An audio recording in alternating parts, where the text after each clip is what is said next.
খাটে বসবে। আগামীকাল রাম হবে রাজা। রাজা দশরথ সিদ্ধান্ত করলেন রাম যোগ্য হয়ে গেছে, এই অযোধ্যার রাজসিংহাসনের অধিকারী, এবার রামের হওয়া উচিত। প্রজাবিন্দু সবাই খুশি, রাম রাজা হবে, রাম রাজা হবে।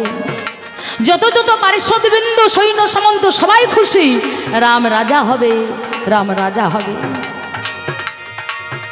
সবাই আনন্দিত মনে তারা, সবাই আনন্দিত মনে তারা, কত গানের আজকাল হবে রাম রাজা, মনে কি আনন্দ হয়। সবাই দেখো আনন্দেতে আত্মহারা হলো, এহেন সময়ে রাজা দেখিবারে পেল। সবারও মাজারে দেখো সবে জোনার আছে, একজনকে দেখতে পায় না বলিও গো পাছে। নামে যাহার দেখো কৌশল্যা হয়, কৌশল্যাকে কবু দেখতে তো না পাই। পুনরায় রাজা তিনি কি কর্ম করিল, দশরথ কৌশল্যার ঘরে অমনি গেল। কৌশল্যার ঘরে গিয়ে করে নিবেদন, কৌশল্যা আজ ঘরে রয়েছে এখন। রাজাভরণ তিনি দেখো পরিত্যাগ করিল, রাজবেশে সবে বাবা ত্যাগ করে দিল। ছেঁড়া একটা কাপড় তিনি করে পরিধান, অমনি দেখো তার ঘরে তিনি বসে রন। তিনি এহেন সময়ে অমনি হাজির হলো, পুনরায় গিয়ে বাবাই আজ দেখা দিল। কৌশল্যার এই রূপ অবস্থা দেখে হাই, কইকেয়ীর এই রূপ অবস্থা দেখে হাই। এহেন সময়ে রাজা তাহারে সদাই, বড় বড় কইকেয়ী করি নিবেদন, কেন তোমার এই রূপ হলো বলো না এখন। কিবা তোমার মনের বাসনা, কিবা তোমার মনের বাসনা, আজ কিবা হয়েছে তুমি আমায় বলো না।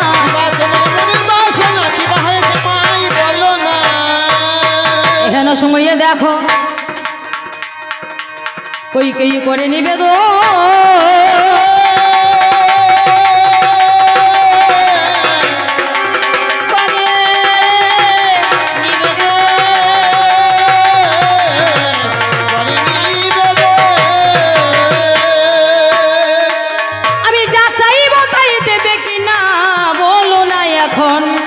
মহারাজ আমি যা চাইব তুমি তাই দেবে।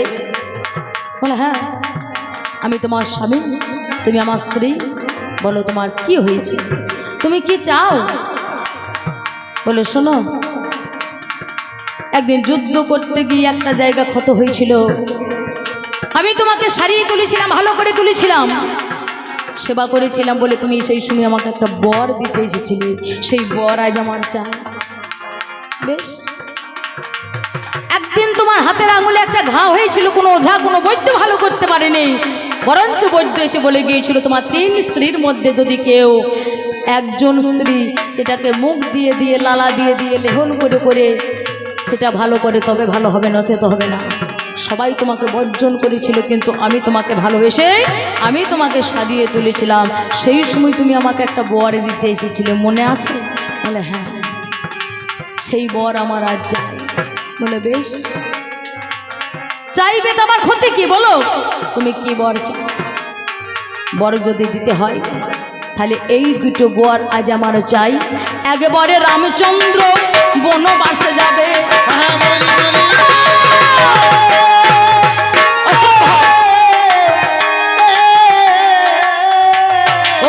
একবারে রামচন্দ্র বনবাসে যাবে,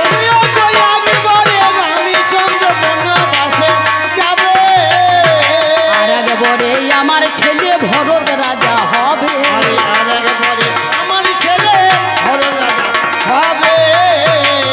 বলো না বলো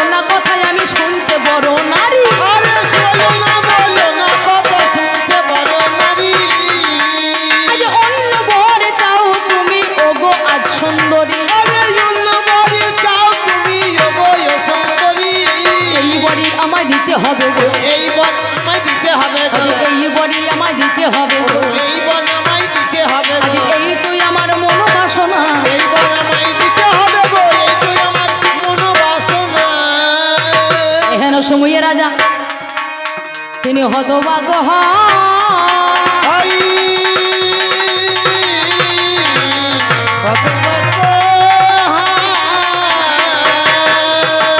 কি কথা শোনালে রানী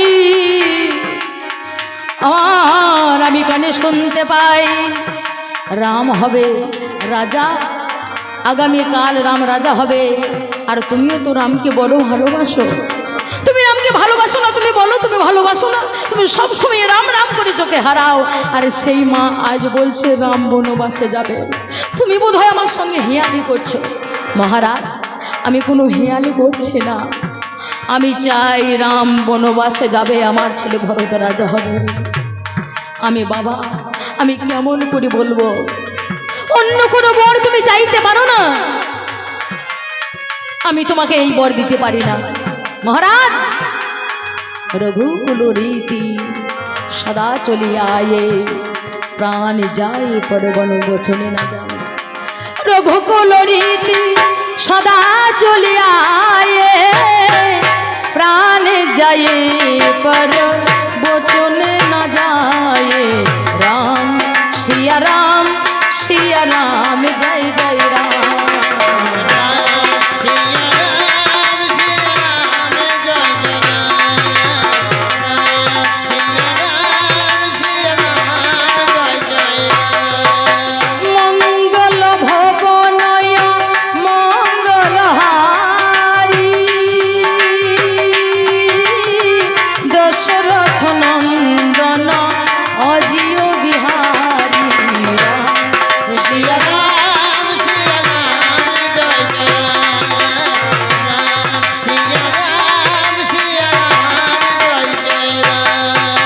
সেই কারণে তোমার কাছে আমি, সেই কারণে কথা তোমার কাছে আজই আমি বলিতে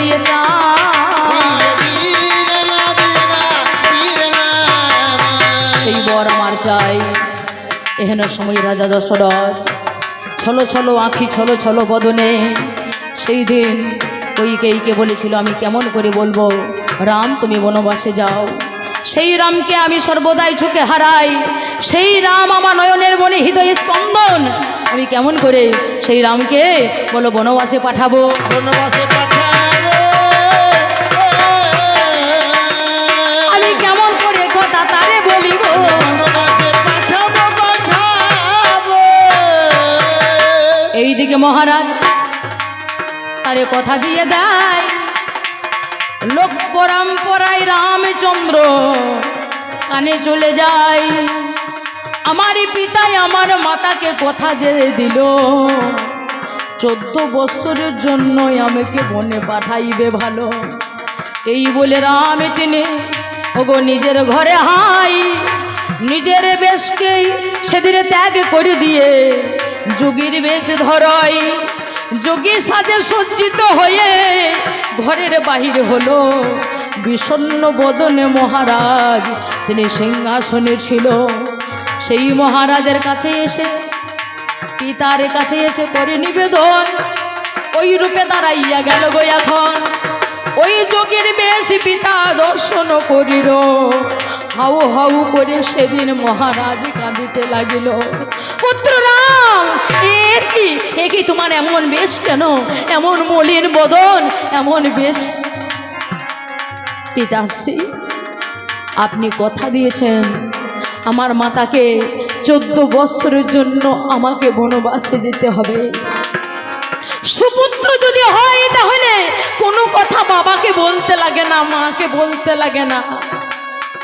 ছেলে আপনি জেনে যায়, ছেলে জানে যে আমার বাবা যতই আমার মাকে কথা দেখ, আমার বাবা এসে আমাকে বলতে পারবে না রাম তোর বনবাস হয়ে গেছে, তুই বনবাসে যা।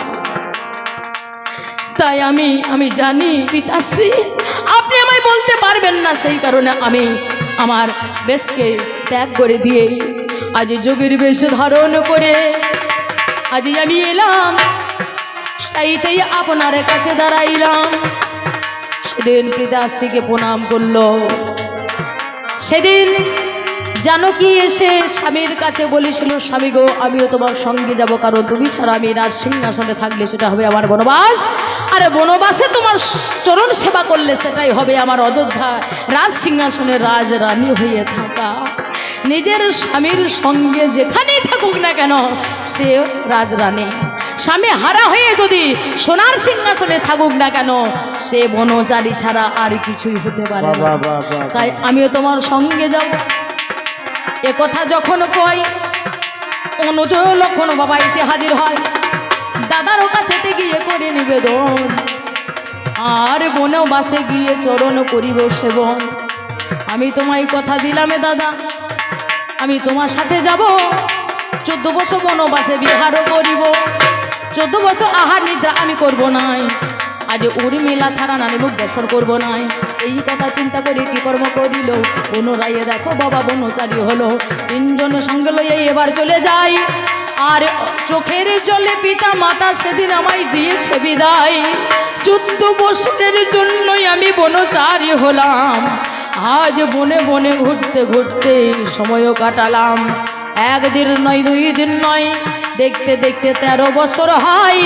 পঞ্চবটির বনের মাঝে যখন রয়ে যাই, রাক্ষস রাজ রাবণের রাজা কি কর্ম করিল, সুযোগ বুঝে সেদিন বাবা সীতা হরে নিল।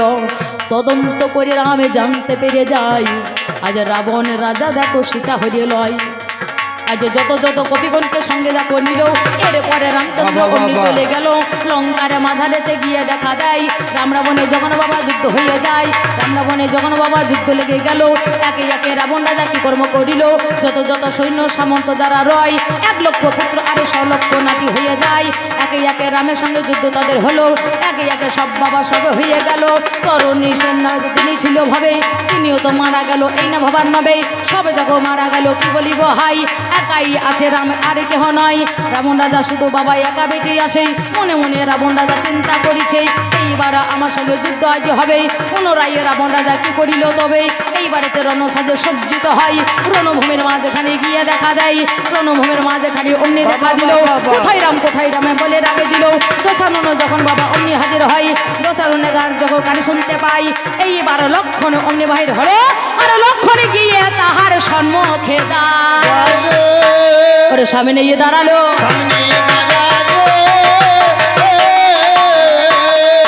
সামনে গিয়ে দাঁড়ালো, আমার সঙ্গে আগে যুদ্ধ হবে ভালো।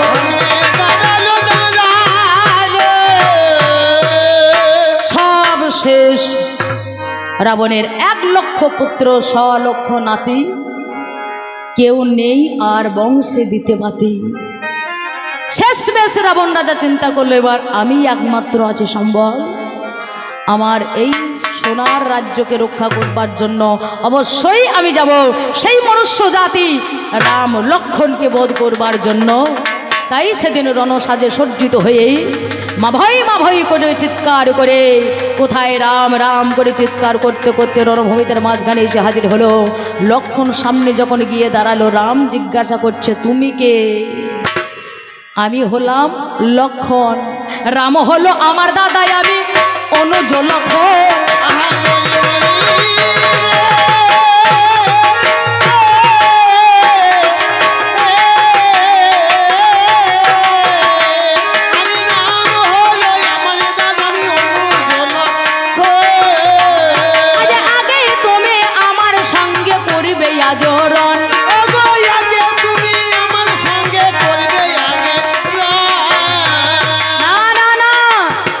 তোমার সঙ্গে মোকাবিলা করবার জন্য আজ আমি আসিনি।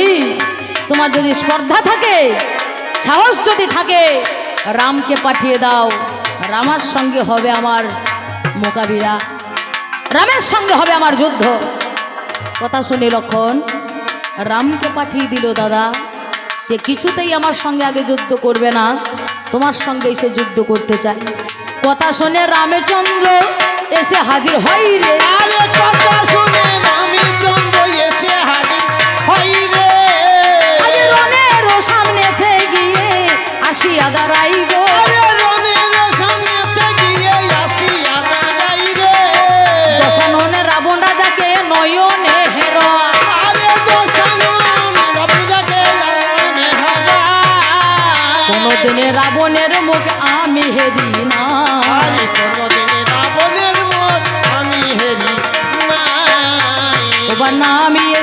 দেখিতে পেল, রাম এসে দেখতে পেল, রাম এসে দেখিতে পেল, রাম এসে দেখতে পেল, আজ রণভূমিতে রাবণ এলো, রাম এসে দেখতে পেল, রণভূমিতে রাবণ এলো। দুজনে এসে মুখোমুখি দাঁড়িয়ে মুখোমুখি হবে লড়াই। তার আগে হয়েছিল বাঘ যুদ্ধ, আমাদের বাঘ বিতণ্ডা যুদ্ধ, যেটা হবে আমাদের কবি গানের আলোচনা মধ্যে। এই জায়গাতে দেখা শোনা, দিনা দিনা দিনা ওই এই জায়গাতে দেখা শোনা, দিনা দিনা এবার হবে আলোচনা। দিনা দিনা দিনা দিনা আলোচনা করতে গেলে দিনা দিনা দিনা তাহা জানেন জ্ঞানী জনা, দিনা দিনা দিনা দিনা কিছু জিজ্ঞাসাবাদ রেখে যেতে হয় দিনা দিনা দিনা কবি গানের মান রাখিতে। দিনা দিনা দিনা দিনা আজ সেই কারণে কিছু কথা দিনা দিনা আমি জিজ্ঞাসি তোমারে, দিনা দিনা দিনা শোনোই আমার রাবণ রাজা।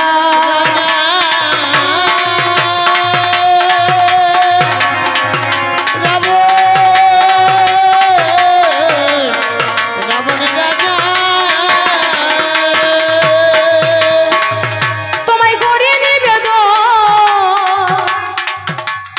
এত এত দাস দাসী তোমার রয়েছে এখন। রাবণ, তোমার তো দাস দাসীর অভাব নেই, তোমার স্ত্রীও তো একটা নয়, অনেক অনেক উপপত্নী তোমার রয়েছে। হ্যাঁ, মন্দাদরী তোমার আসল মহিষী, আর বাকি তো অনেক উপপত্নী তোমার রয়েছে।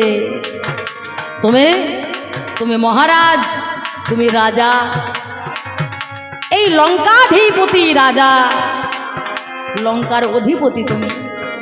তাহলে তোমার আজ কি তোমার মনের ভ্রম ধরল যে সীতাকে চুরি করে নিয়ে আসি? রাবণ, পরের জিনিসকে না বলিয়া লইলে চুরি করা বলা হয়। তুমি পরের জিনিসকে অপহরণ করে নিয়ে এসেছো, না বলে লইয়ে এসেছো, মানে সেটা তুমি চুরি করে এনেছো। এটা তো চুরি করা তো রাজা ধর্ম নয়। রাজা তো চোরের সাজা দেয়, কিন্তু রাজাই যদি নিজে চুরি করে তাহলে সে চোরে কি সাজা দেবে? হ্যাঁ, গুরুদেব যদি দাঁড়িয়ে দাঁড়িয়ে প্রস্রাব করে, শিষ্য কিন্তু দাঁড়িয়ে দাঁড়িয়ে করবে না, ঘুরিয়ে ঘুরিয়ে করবে। মনে রেখো, তুমি গুরুদেব, তুমি রাজা, তুমি সবার বাবা হয়ে আজকে তুমি এই সিদ্ধান্ত নিয়েছো যে পরস্ত্রীকে হরণ করো। কেন, কোন কারণে, কিসের তরে তুমি সীতা হরণ করলে?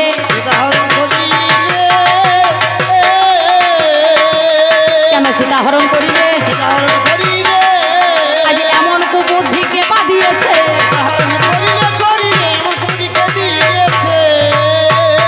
আমি দ্বিতীয় নাম্বারের দাবি, আমি দ্বিতীয় নাম্বারের দাবি। রাবণ তোমারে জানা,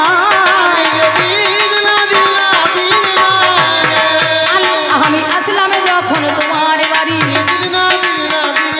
আমি তোমার রাজ্যে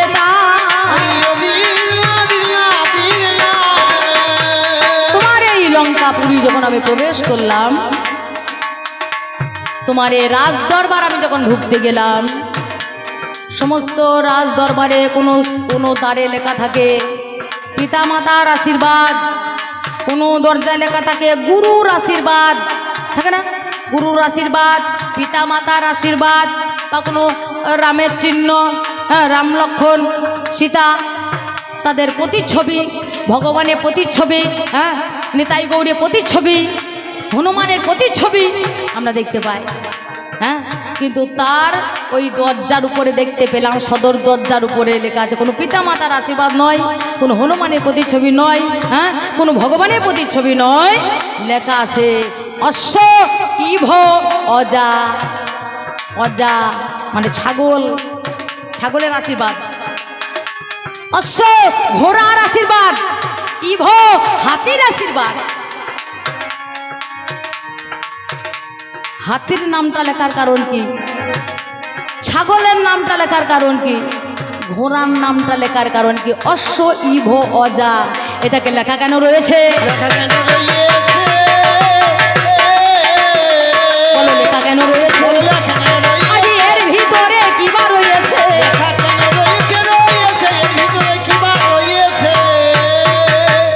কথায় আমি তোমায় করি নিবেদন।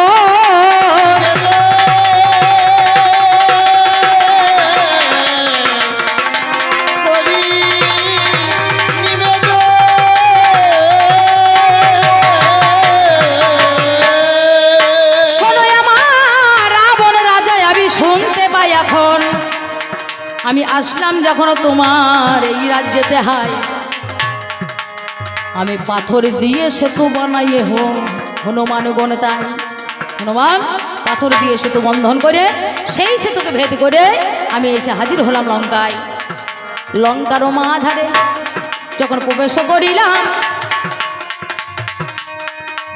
একটা পর্বত, একটা পাহাড়, সেই পাহাড়ের মধ্যে যখন পদার্পণ করিলাম, রামের পা দেওয়ার সঙ্গে সঙ্গে দেখিবারে পাই একটা বাচ্চা ছেলের কামাজ আমার কর্ণমূলে ভেসে যায়। একটা বাচ্চা ছেলের কান্নার আওয়াজ, মা বলে কেঁদে উঠল। সেটা হচ্ছে সদ্যজাত শিশু। আমার যেই না চরণে স্পর্শ পায় সঙ্গে সঙ্গে সে মরা শিশুটা আবার মা বলে কেঁদে ওঠে, মা বলে কেঁদে ওঠে। আমি তদন্ত করে বাবা জানিতে পারিলাম, আমি তদন্ত করে দাহা আমি শুনিলাম, ওই ছেলেটা আর কেহ নয়, ছেলেটা তোমারই ছেলে হলো। মন্দাদরির গর্ভে দেখো তাহার জন্ম হলো। সদ্যজাত শিশুকে জন্ম হওয়ার সঙ্গে সঙ্গে তুমি কি কর্ম করিলে? আজ বাবা হয়ে সেই ছেলেকে তুমি যে মারিলে, মারার পরে পাহাড়েতে পুঁতে রেখে দেয়। শোনোই আমার কাল্লাদারে শুনবেন সবাই, মারার পরে পাহাড়েতে পুঁতে রেখে দিল। আর সেই ছেলেটা আজ জানো প্রাণে ফিরে পেল। বলো তার কোন অপরাধের ফলে তুমি বাবা হয়ে সেই সন্তানটিকে জন্ম হওয়ার সঙ্গে সঙ্গে ওরে কেন তুমি মেরেছো? বলো কেন তুমি মেরেছো? হিসাব করে তুমি বলবে কথা।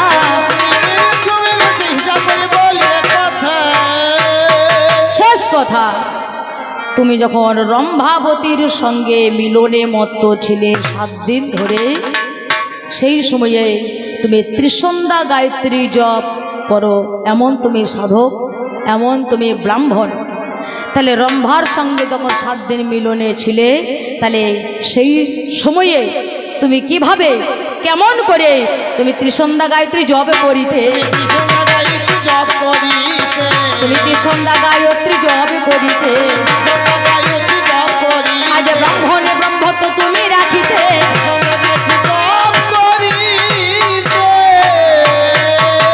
এই কটা কথাই আমি করি নিবেদন। আরে বেশি কথা তোমার কাছে বলবো না এখন, আমি প্রথম পালা আর বেশি কথাই ওগো নয়, 4 কথা তোমার কাছে দিলাম মহাশয়। আর বেশি কথাই আমি বলবো না, এইখানে রেখে যাবো কাব্য আলোচনা। এইখানে আমার পালা আমি সাঙ্গ করি আমার চাঁদের হাটে ভক্ত গণে বলুন হরি। আমি এইখানে রাখিলাম, এইখানে রাখিলাম আমার পাল্লা দাড়িকে ছেড়ে দিয়ে।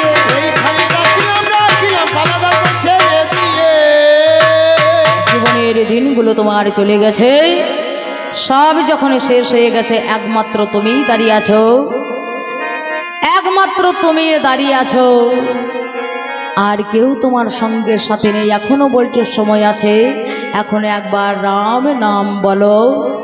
যে রাম নামের গুণে পাষাণ মাধব মানবী হয়ে যায়, যে রাম নামের গুণে শুকনো কাঠে ফুল ফোটাই, সেই রাম নাম তুমি বললে তুমি মুক্তি পাবে। তোমার এ জীবনের দিনগুলো কেটে গেছে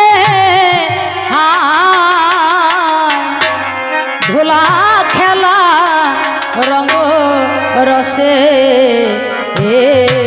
তুমি একাই আছো ঘাটে বসে। জীবনের দিনগুলো কেটে গেছে ধুলা খেলা অঙ্গ রসে রে, তুমি কাঁদো ঘাটে বসে রে।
নরাকারে ধরা ধামে পেয়েছিলে ঠাঁই। এরই আগে কোথায় ছিলে কিছু জানা না, নরকালে ধরা ধামে পেয়েছিল ঠাঁই। এর আগে কোথায় ছিলে কিছু জানা নাই। মরণের পরে কোথায় হবে যে নিবাস, সে কথা ভাবিতে গেলে মনে জাগে ত্রাস। আর মরণের পরে কোথায় হবে জানিবার, সেই কথা ভাবিতে গেলে মনে জাগে ত্রাস। অসীমের পারাপার কে যে কোথায় হলো পার, অসীমের পারাপার কে যে কোথায় হলো পার। কালের খেয়ায় গেলে ভেসে রে তুমি একা কাঁদ ঘাট বসে, রে তুমি একা কাঁদ ঘাট বসে, রে তুমি একা কাঁদ ঘাট বসে, রে তুমি একা কাঁদ ঘাট বসে। দাস হয়ে এসেছিলে সাজিয়া প্রভু, তোমার অহংকারই তোমার মূল হয়েছে। অহংকারের আগুনে ছারখার হয়ে গেছে তোমার সোনার লঙ্কা। তুমি শুধুই মনে করতে পারো যে আমি হলাম ভগবান। সব সময়ের জন্য নিজেকে ছোট হও। বড় যদি হইতে চাও আগে ছোট হও। বড় হতে গেলে আগে ছোট হতে হয়, তারপরে বড় হতে হয়। বড় হতে গেলে আগে লক্ষণ দরকার হয়। তুমি নিজে চিন্তা করো আমি ভগবান, আমি সর্বেশ্বর। তুমি চিন্তা করো না যে এর উপরে আর কেউ আছে। আমি এই জায়গার রাজা, এই লঙ্কা রাজা, কিন্তু চিন্তা করতে হবে এই লঙ্কা রাজা আমি একটা গণ্ডির মধ্যকার, আমি এইটুকু জায়গা রাজা। অনন্ত কোটি বিশ্ব ব্রহ্মাণ্ডের বুকে অনন্ত কোটি বিশ্ব ব্রহ্মাণ্ডের রাজা একজন আছে, সেইটা তুমি চিন্তা করতে পারো না। শুধুই তুমি চিন্তা করা প্রয়োজন আমি কেউ নয়, আমি জীব, আমি নিত্য দাস, কৃষ্ণ দাস, রামের দাস, আমি শুধু দাস। সেই দাস চিন্তা করলে পরে অবশ্যই ভগবত প্রাপ্তি লাভ হবে। তাই মহাজনে কলম দিয়েছে কি, আহা দাস হয়ে এসেছিলে সাজিয়া প্রভু, চলে যেতে হবে কথা ভাবো নাই প্রভু। দাস হয়ে এসেছিলে সাজিয়া প্রভু, যেতে হবে সেই কথাটি ভাবো নাই কভু। আলিয়ার আলো দিয়ে ঘেরা দুনিয়া, জানো না তো যেতেই হবে দেখে শুনিয়া। আলিয়ার আলো দিয়ে ঘেরা দুনিয়া, জানো না তো যেতে হবে দেখে শুনিয়া। তোমার আপন স্বজন যারা আছে কেহ নেই তারা, আপন স্বজন যারা কাছে কেউ নেই তারা, শ্মশানে নিয়তি বসে হাসে। রে একা কাঁদ ঘাট বসে, রে তুমি একা কাঁদ ঘাট বসে, রে তুমি একা কাঁদ ঘাট বসে, রে তুমি একা কাঁদ ঘাট বসে।